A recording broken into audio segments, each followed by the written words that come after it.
Fala galera, Leandro Cabral aqui, vamos lá para mais um vídeo e hoje vamos falar dessa alta do Bitcoin aqui, né, que atingiu a máxima e não para de subir. A gente já tá com o Bitcoin em 543 mil reais, um Bitcoin, e aquela história, já teve lá em cima, caiu, subiu, caiu, e agora? Será que continua subindo?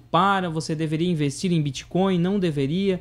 Vamos trabalhar tudo isso aqui hoje, mas eu quero dar todo um contexto para você, tá? Então, se é a sua primeira vez por aqui, já se inscreve aí no canal. E todas as formas que eu posso te ajudar, deixo aqui na descrição. Tenho comunidade aqui no YouTube, tenho curso de investimentos, tenho consultoria também, sou economista, certificado especialista em investimentos pela Ambima e consultor de investimentos habilitado pela CVM, tá? Então vamos lá, galera.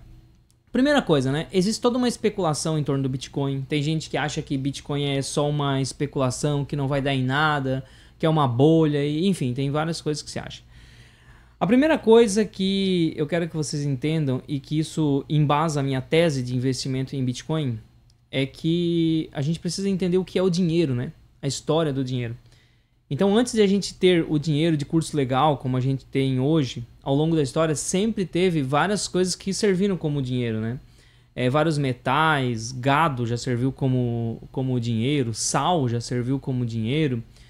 E o que acontece é que o dinheiro ele é só um bem de troca que é aceito de forma universal. Todo mundo aceita como um troca.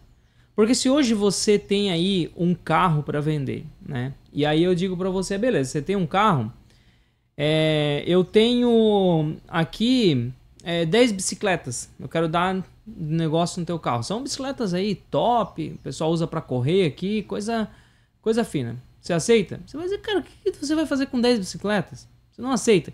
Então a bicicleta ela não é universalmente aceita. Você acabou de dizer que você tem um carro para vender e você não quer pegar as minhas bikes aqui no negócio. Entendeu? Agora, se eu consigo transformar essa bike em dinheiro, eu vendo essa bike, o dinheiro você aceita. Então o dinheiro, ele serve para quê? O dinheiro. 1 milhão de reais. Serve para quê? Sinceramente não serve para nada. Se você, pensa comigo, se você tá no meio de um deserto, você não tem ninguém para falar, você não tem condições de chegar em lugar nenhum, você tá sozinho, isolado, você não tem nada para comprar, você não tem nem ninguém para te vender água, para que serve 1.000 reais? 1 milhão de reais? Não serve para nada. Você não pode fazer nada com ele, você não pode comer, você não pode usar, não serve para nada dinheiro, 1 milhão de reais em espécie. Ele só tem uma única serventia, ele é aceito como troca.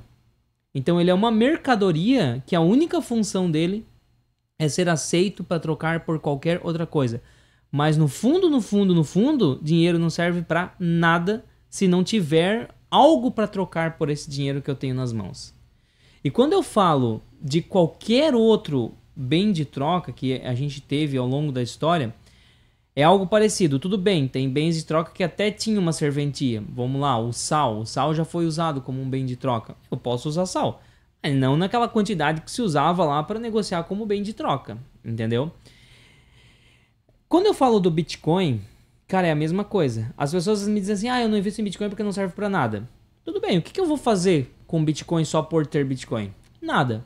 Mas ele é um bem de troca que se a gente for pegar a evolução que o Bitcoin vem tendo, ele vem se tornando um bem de troca cada vez mais aceito.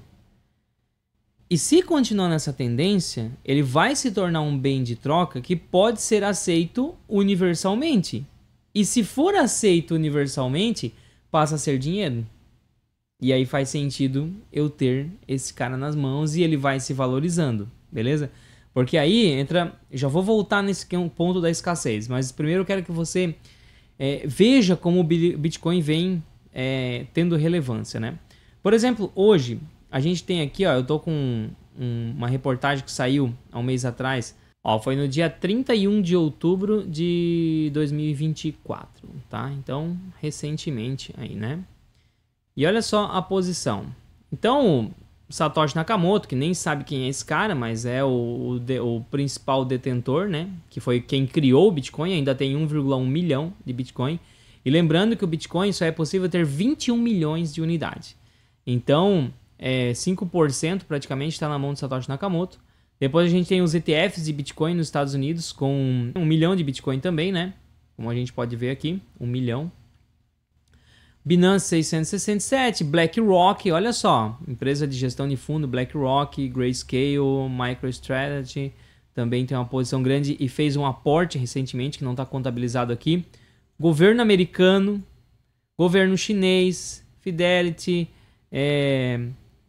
enfim, a Robinhood também é uma corretora conhecida nos Estados Unidos, né? Aqui tem as maiores posições. Então veja o nível de posicionamento que essas empresas têm. A gente pega uma empresa como a BlackRock, se a gente for transformar isso aqui em reais, vamos fazer uma conta aqui para a gente ter noção de que tamanho seria essa posição, só para a gente ter uma ideia aqui, né? Em reais, tá? Então hoje, ó, a BlackRock, por exemplo, tem 417 mil, né? 417.093 bitcoins. Se eu multiplicar isso aqui pelo preço de um bitcoin hoje que está lá em 520 mil mais ou menos, a gente está falando aí de 216 bilhões. É isso, né? 216 bilhões de reais uma empresa como a BlackRock tem em Bitcoin. Então, fica difícil a gente dizer que o Bitcoin não serve para nada quando a gente vê esse tipo de coisa aqui. Vamos lá. Outra coisa importante, ó. Isso aqui foi uma reportagem na Polônia, que ele ganhou força como reserva, tá? Eles estão o governo fazendo reserva, né?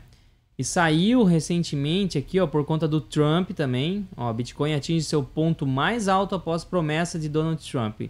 O que o Donald Trump promete? Olha só, os Estados Unidos como capital criptográfica do planeta. Como se isso não bastasse, o republicano prometeu em julho passado criar uma reserva estratégica nacional de Bitcoin. Então, basicamente, a ideia seria o Fed, o Banco Central dos Estados Unidos, né? Fazer reserva em Bitcoin. Cara, se isso pega, daqui a pouco o Banco Central do Brasil fazendo reserva, bancos centrais ao redor do mundo fazendo reserva em Bitcoin. Então, o que é isso se não a moeda se transformando em dinheiro? Outra coisa, mas para se formar em dinheiro e tal, tem que virar meio de pagamento. Cara, a Visa, que é uma das principais empresas de meio de pagamento do mundo, né? A Visa ela não gera carteira de crédito, nada, mas ela sincroniza, né? Ela faz o meio de campo entre o banco e o dono do cartão, por exemplo. Então a Visa faz isso. E a Visa ela já criou soluções para pagamento em Bitcoin. Tem pessoas que já estão recebendo em Bitcoin, pagando em Bitcoin. Então olha só, habilitando o uso de criptomoedas em pagamento. A Visa deu emitiu esse manual aqui, né? De como você vai habilitar isso para pagar e receber em Bitcoin. Então veja que as soluções estão sendo criadas. Agora, tem uma coisa importante quando a gente fala de moeda, que é a questão da escassez. Uma das grandes vantagens que me fizeram investir em Bitcoin, eu invisto em Bitcoin há mais de 6 anos, né? Já vendi Bitcoin aqui, ó, nesse ponto aqui, ó, deixa eu mostrar para vocês. Ó, eu comecei, aqui só tem em reais, deixa eu botar em dólar aqui, ó. Que dólar a gente tem um histórico maior, tá? Dólar também tá nas máximas, né? Então lá atrás eu comecei a comprar Bitcoin, na época que teve essa queda, teve o primeiro boom, né, que foi em 2017. Aqui eu tava fora e pensei, putz, perdi. Mas calma, porque nunca é tarde, né? Sempre terão novas oportunidades. Então aqui nessa época, em 2019, nessa baixa, eu pensei, cara, eu vou comprar Bitcoin. Comprei e eu peguei essa alta aqui e na época, em 2021, 2022 ali, eu reformei a minha casa. Então eu vendi uma boa parte dos Bitcoins porque distorceu a minha carteira e mais da metade do valor que eu gastei para reformar a minha casa aqui, na época eu usei com os Bitcoins. E depois ele caiu e nesse momento aqui, ó, eu comprei mais em 2023. Fiz vídeo no YouTube, fui criticado pra caramba aqui, por quê? Porque ninguém gosta de que alguém fale em comprar ativos que estão descontados. É igual fundo imobiliário agora. Todos os vídeos que eu tô falando pra você comprar fundo imobiliário, as pessoas estão me linchando no comentário. Por quê? Porque é igual o Bitcoin aqui. Quando tava no fundo, ninguém quer, é uma bosta, é uma porcaria, finalmente a bolha estourou e por aí vai, sem conseguir projetar no longo prazo e entender o poder daquilo. Então eu comprei mais um pouco aqui. Hoje eu já não tenho mais comprado e o pessoal da comunidade, até mostrei na última aula, o pessoal da comunidade acompanha a minha carteira, né? Então toda segunda-feira eu entro ao vivo, mostro a minha carteira, fica o convite para você fazer parte da comunidade. Vou deixar o link aqui na descrição. E eu mostrei para eles que daqui a pouco eu vou ter que começar a vender um pouco de Bitcoin. Por quê? Porque a minha carteira está ficando distorcida, tem um percentual máximo que eu aceito ter em Bitcoin na minha carteira e ela está distorcendo. Então, eu invisto todo esse tempo e um dos principais motivos que eu invisto é por conta da escassez e é a única criptomoeda que eu tenho em carteira. Não tenho outra. Vamos lá, o Bitcoin ele só é possível ter 21 milhões de Bitcoin. Não é possível ter mais que isso. Só que a demanda por Bitcoin vem aumentando. Como vem aumentando a demanda por Bitcoin, então o preço dele vai aumentando, porque não tem como ter mais, mas tem mais pessoas interessadas em ter Bitcoin, então o preço vai aumentando. E isso, cara, é só o começo. Dá para ir muito longe, porque se a gente for ver, vamos pedir ajuda aqui, ó, do ChatGPT, para ele fazer umas continhas aqui pra gente, tá? Então eu vou perguntar pro GPT assim, ó.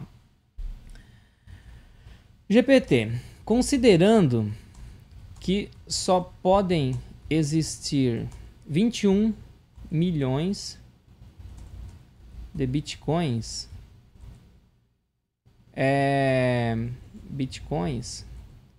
quantos bitcoins cada pessoa do mundo pode ter? Vamos ver se ele vai fazer essa conta aqui pra gente. Olha só, 21 milhões, a população mundial aproximadamente 8, né? E olha quantos que daria aqui, ó. 0,002 bitcoins por pessoa, tá? Então deixa eu transformar isso aqui em reais. Considerando que o preço atual do Bitcoin em reais, isso equivale a quantos reais? Vamos ver se ele vai conseguir ajudar a gente com isso. Então ele está olhando, ó, 528 mil reais, tá? Por unidade.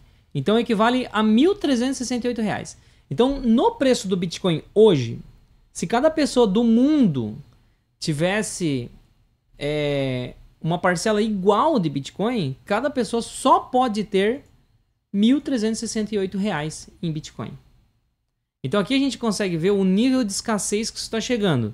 Ou seja, só eu sozinho tenho muito mais que isso.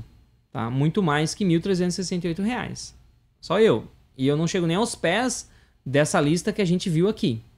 Então, é impossível hoje, porque essas pessoas não vão, essas instituições e eu, por exemplo, não vou querer me desfazer do meu Bitcoin e ficar somente com 1.368 reais. Então aqui a gente começa a ver o nível de escassez.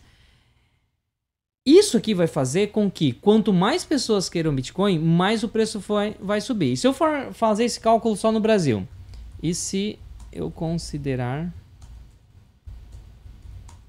só a população brasileira, vamos ver.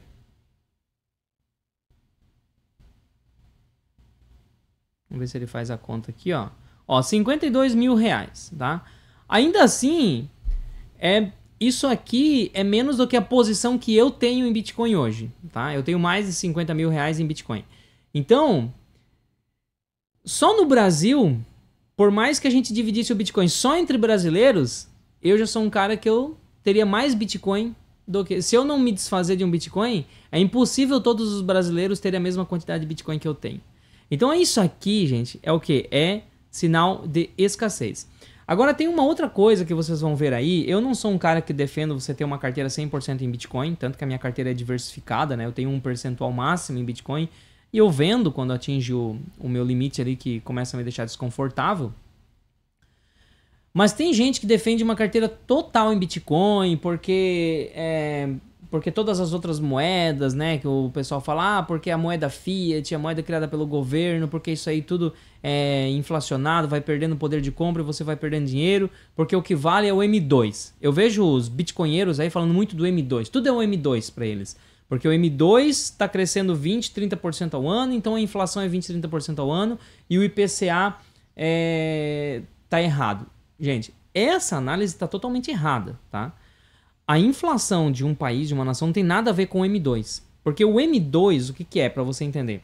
O M2 é a quantidade de dinheiro disponível ali numa economia para que as pessoas consigam comprar, fazer as suas transações, tá? É a base monetária de um país, é o M2. Só que o que eu acabei de falar para você no começo dessa aula, que o dinheiro ele é só um bem de troca quanto o outro, quanto qualquer outro bem, tá? E dinheiro em si não serve para nada, ele só serve para eu trocar por alguma coisa. Só que se eu tenho uma quantidade muito pequena de dinheiro e todo mundo aceita dinheiro para trocar por alguma coisa, essa mercadoria que é o dinheiro, ele acaba tendo um aumento de valor. Então, em teoria, quando um país ele está ficando mais rico e a riqueza de um país não se mede pela quantidade de dinheiro que tem, e sim pela quantidade de bens e serviços que esse país gera. Então, se eu tenho um país aumentando a quantidade de riqueza e eu aumento a quantidade de moeda na mesma proporção, em teoria eu não tenho inflação, tá? A inflação ela é gerada pelo avanço, pela diferença. Eu tive um aumento na riqueza de 10% e eu tive um aumento da geração de moeda, da base monetária, em 15%. Então, a base monetária subiu além da produção de riqueza. Então, a oferta de moeda é maior. Se a oferta de moeda, que é um bem como qualquer outro, é maior, então ela vai perder valor, certo? E o dinheiro perdendo valor é o quê? É a inflação. Mas ainda assim, esse cálculo é extremamente complexo. Existem várias fórmulas matemáticas para a gente tentar calcular o quanto que o aumento da base monetária faz com que o dinheiro perca poder de compra, comparando com o aumento da riqueza. Existem várias formas de calcular isso, mas nenhuma é precisa. É muito mais complexo do que parece. Agora, o que é totalmente sem noção é eu dizer que somente o aumento da base monetária gera inflação e eu desconsiderar o aumento de riqueza. Isso só seria verdade se eu considerasse que o aumento da base monetária está chegando, mas eu não tenho aumento de riqueza nenhuma. As empresas não estão produzindo mais bens e serviços, não tem mais produtos novos no mercado para vender, não está aumentando a quantidade disponível e está sim aumentando apenas a base monetária. Se isso acontecesse, sim, e ainda não seria uma relação perfeita, né? Eu não posso dizer que 30% no aumento da base monetária, sem crescimento de riqueza, geraria 30% de inflação. Não é tão simples assim a conta. Mas seria algo mais próximo disso. Agora, como eu sei que a base monetária está aumentando, mas também está aumentando a riqueza de um país, então é errado dizer que a inflação está relacionada com o M2. Por isso que não faz sentido para mim ter uma carteira 100% em Bitcoin. Se isso fosse verdade, até faria, tá? Agora, olhando tudo isso aqui, gente, eu mostro para vocês que, principalmente através dessas contas que a gente fez aqui, ó, com o ChatGPT, que o Bitcoin está só no começo. Então, se você me perguntar para onde vai o Bitcoin, devo comprar mais Bitcoin, não devo? Cara, tá nas máximas, sim. No curto prazo, toda vida que a gente tem uma máxima, a gente tem correção. Teve máxima aqui, ó. Depois ele ficou encaixotado aqui, teve algumas correções. Então, isso é uma condição natural de mercado de curto prazo. Subiu, tem correção. Subiu, tem correção. Subiu, tem correção. Agora, olhando, e a minha tese de Bitcoin é de 2030 para frente, e considerando todos os avanços dessas coisas que eu mostrei aqui para você, essas reportagens e a repercussão mundial que o Bitcoin já está tendo, inclusive tem um dado que eu não mostrei aqui, deixa eu ver se eu encontro, que é qual o peso, quais são os ativos com... Vamos ver se o ChatGPT responde aqui pra gente. Aqui, ó.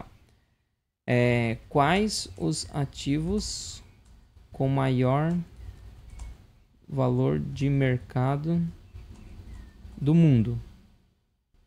Vamos ver se o GPT tem essa resposta aqui atualizada. Ó, a Apple, em primeiro lugar, Microsoft, Alphabet, Google. Maiores criptomoedas valor de mercado. Tá.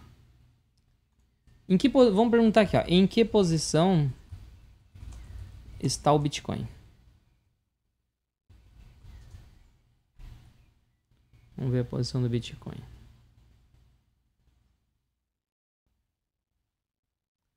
Tá, atualmente o Bitcoin é a maior criptomoeda do mercado, beleza? No contexto global, ativo financeiro. Valor mercado.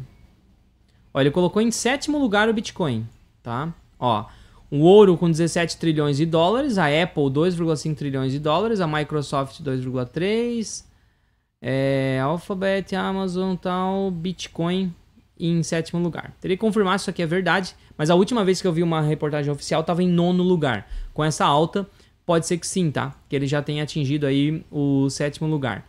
Então, ficando até à frente de Nvidia, de prata.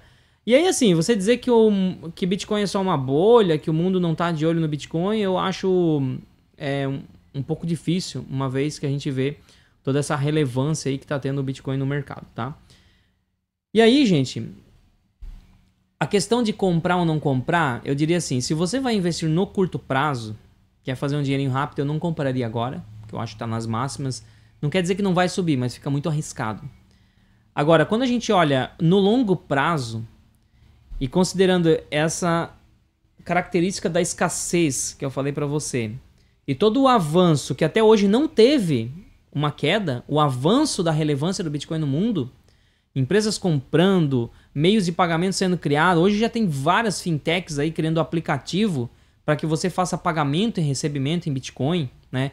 Aqui em Joinville, inclusive, fui convidado para visitar um escritório que os caras fazem remessa internacional para exportadores, grandes empresas são exportadores, porque a forma mais fácil de você transferir câmbio, converter dólar em real, com Bitcoin é muito mais fácil do que numa casa cambial. Então, é uma instituição que os caras conseguiram regulação com a CVM para você fazer transação cambial usando criptomoeda, usando Bitcoin. Então, assim, já é um tipo de negócio que se consolidou. Uma empresa como essa, que já está tendo vários clientes, importadores e exportadores, que estão contratando o serviço dessa empresa, já é um tipo de negócio que não consegue mais se sustentar sem Bitcoin, entendeu? E é só uma empresa, daqui a pouco surge outra. Então eu já não posso mais dizer que Bitcoin não serve para nada. Não serve para nada por si só, mas ele vem servindo como um meio de troca que resolve um monte de problema. Então, considerando a sua escassez e esse avanço no uso do Bitcoin, que eu não vejo uma queda, só vejo um aumento no uso do Bitcoin, cada vez mais sendo aceito, então a tendência é que o valor dele continue subindo, e por isso que eu estou bem posicionado, o pessoal da comunidade lá também está bem posicionado em Bitcoin. Agora olha só, eu vou mostrar uma coisa aqui para vocês. Ó, você entra aqui no meu canal, você vem em playlists. Tem várias playlists aqui, ó, que são exclusivas para a comunidade. Então a gente já tem mais de 50 aulas dentro da comunidade. Todas as segundas-feiras eu entro ao vivo com o pessoal, faço uma aula ali de 1 hora, analiso o mercado, mostro a minha carteira de investimentos. E eu tenho separado aqui, ó, são 12 playlists, tá? Tem uma aqui que tá fora do contexto, né? Mas essa aqui, ó, comunidade. Tá aparecendo para mim aqui porque é o meu canal, mas para vocês não vai aparecer. Então olha só. Comunidade, investimentos no exterior, ETF, opções, estratégias, ciclos, educação financeira, fundo imobiliário, ações, a minha carteira, renda fixa e por aí vai. Então são 10 playlists que eu tenho aqui, separado por tópicos dentro da comunidade, e você se tornando membro aqui da comunidade, você vai ter acesso a todas essas aulas aqui de forma organizada, as 50 aulas que a gente já ofereceu aqui dentro da comunidade, e mais as aulas que estão por vir. Então é isso, eu espero que você tenha gostado aí dessa explanação, meu ponto de vista sobre o Bitcoin aqui, e eu te vejo na próxima aula.